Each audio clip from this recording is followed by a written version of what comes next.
Selama ini, Qin Yichen juga membiarkan Mei Lir diam-diam memindahkan markas kamar dagang Feilei dan tinggal di 10.000 kota monster.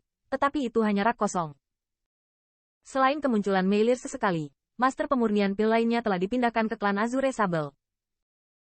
Dan ras manusia yang datang ke sini sebelum Qin Yichen memasuki domain pertempuran 10.000 keluarga. Mereka semua diberi makan sebagai ransum dan meminum banyak pil semangat dan obat-obatan yang luar biasa. Selama ini, beberapa dari mereka telah menjadi master pemurnian pil dan mulai memurnikan senyawa dan untuk ras manusia ini, Qin Yichen juga memberitahu orang-orang muda bahwa mereka telah menyembunyikannya sebagai permata. Sekarang, keamanan mereka cukup untuk dibandingkan dengan beberapa tembakan besar dalam menelan kukus. Qin Yichen juga sangat puas dengan penataan Qing Qing. Setelah mengatur beberapa hal yang diperhatikan Mei Lir, matanya akhirnya melihat ke tempat yang jauh. Di matanya, dia memiliki cinta yang tersembunyi. Di sudut benua 10.000 etnis, ada orang tuanya, serta banyak saudara dan belahan jiwa, di tempat berkembang biak. Qin Yichen menarik napas dalam-dalam, tetapi di sudut bibirnya, dia perlahan mengangkatnya. Saatnya kembali ke Human Rache. Setelah menyapa dengan angin 1000 salju dan burung hantu hijau, keesokan harinya, ketika sinar pertama Chen Hui baru saja turun, Qin Yichen tidak membuat siapapun khawatir, tetapi diam-diam berangkat dari klan Azure Sable yang menelan. Bukannya dia tidak ingin mengucapkan selamat tinggal pada angin dan salju secara langsung, tetapi dia takut melihat yang terakhir dan tidak mau pergi. Namun, Qin Yichen tidak mengetahui bahwa ketika dia pergi, ada mata indah di puncak gunung yang menatapnya tanpa henti. Angin 1000 berdiri dengan tenang di puncak gunung dan melihat ke tempat Qin Yichen menghilang untuk waktu yang lama. Di sini masih pemandangan yang sama, namun seolah tak ada yang kurang, dengan rasa duka yang mengucur di hatinya. Angin dan salju di stasiun ini sepanjang hari, dan akhirnya, sampai malam berangsur-angsur menyelimuti, dia kembali sadar. Melihat ke arah kepergian Qin Yichen, kabut air di matanya yang indah juga berangsur-angsur menghilang, dan wajah yang ditutupi dengan ketekunan berangsur-angsur menjadi dingin. Kakak Yichen, aku akan menjadi lebih kuat. Ketika Qin Yichen keluar dari ras manusia, dia mengambilnya dengan leluhur tua istana Fast Glacial, dan dia membutuhkan 1 hari penuh untuk melintasi wilayah lebih dari selusin ras dan datang ke ras roh. Dan menelan klan Azure Sable juga jauh dari ras manusia. Jika Anda tidak mengandalkan arai transmisi, saya khawatir Qin Yichen akan terburu-buru tanpa henti selama setengah tahun. Apalagi premisnya tidak boleh ada hambatan di tengah. Pada saat ini, Qin Yichen dengan hati ingin cepat pulang, juga dengan sengaja mengenakan jubah hitam sederhana, bahkan di kepalanya, dengan ember yang dibungkus dengan kain kasa hitam. Jenis pakaian ini tidak biasa di benua 10.000 etnis, dan banyak pembangkit tenaga listrik yang ingin menyembunyikan identitasnya akan melakukannya. Menurut peta yang diberikan oleh King Ye, Qin Yichen berjalan jauh ke arah ras manusia.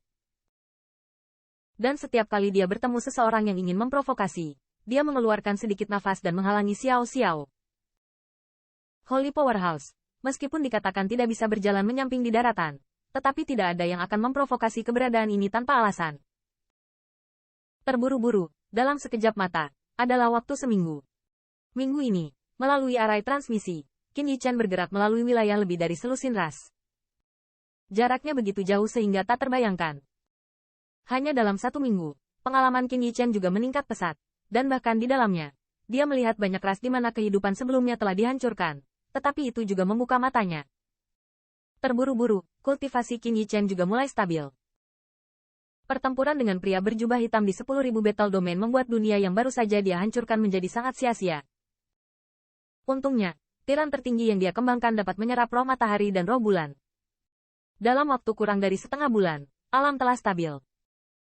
Setelah beberapa hari, Qin Yichen akhirnya tiba di wilayah balapan terakhir. Ras ini, yang disebut kadal pasir, bahkan bukan pengaruh kelas 2, tetapi juga akrab bagi banyak ras di daratan. Karena kadal pasir adalah ras yang paling dekat dengan tempat berkembang biak ras manusia. Di sini, ada sejumlah besar pembangkit tenaga listrik dari semua kelompok etnis sepanjang tahun. Pembangkit tenaga ini, tidak diragukan lagi, datang dengan tujuan yang sama, untuk menangkap ransum. Meskipun ada ras manusia di penangkaran di hampir setiap ras di benua 10.000, ras manusia itu belum banyak mengalami, mereka hanya digunakan dalam pengobatan. Ransum tingkat tertinggi hanya tentang tingkat sovereign, karena tubuh ras manusia terlalu lemah, bahkan dengan tonik terbaik, sulit untuk ditanggung. Jika tidak sengaja, bahkan bisa membuat mereka sulit makan. Eksplosif. Hal semacam ini tidak jarang terjadi di 10.000 benua. Biasanya, ransum tingkat sovereign dapat dijual dengan harga berapapun tanpa memandang ras. Namun, tingkat jatah itu terlalu lemah, dan itu tidak memiliki efek yang besar pada pembangkit tenaga listrik dari tingkat yang terhormat atau bahkan tingkat yang suci. Oleh karena itu, mata dari pembangkit tenaga listrik yang tak terhitung jumlahnya semuanya melihat ke arah tempat berkembang biak ras manusia. Dikatakan bahwa di tanah pembibitan itu, ada jatah yang tak terhitung jumlahnya tingkat berdaulat, terhormat dan bahkan suci. Jatah tingkat jatah, jika Anda mengambilnya, Anda bisa menjual dengan harga setinggi langit. Adapun jatah tingkat ransum, hanya ras yang kuat secara finansial yang mampu membelinya. Setelah memasuki keluarga kadal pasir, kulit Qin Yichen menjadi suram, karena dia juga tahu di mana itu. Sepanjang jalan, Qin Yichen melakukan perjalanan siang dan malam, dan akhirnya tiba di sebuah kota di tepi kadal pasir. Kota berdarah. Kota berlumuran darah adalah kota yang paling dekat dengan area ras manusia. Populasi seluruh kota kurang dari 10.000, dan kebanyakan dari mereka adalah pembangkit tenaga listrik dari ras lain. Mereka adalah pengusaha atau praktisi lepas yang ingin bekerja sama untuk memburu ras manusia. Setelah memasuki noda darah, Qin Yichen sedang tidak ingin nongkrong, dan berjalan langsung ke gerbang kota di sebelah utara ras manusia. Sepanjang jalan, Qin Yichen bertemu banyak pembangkit tenaga listrik yang memandangnya dengan tatapan aneh. Tetapi setelah dia sedikit menghembuskan nafas tingkat suci, mata itu menyipit ke belakang.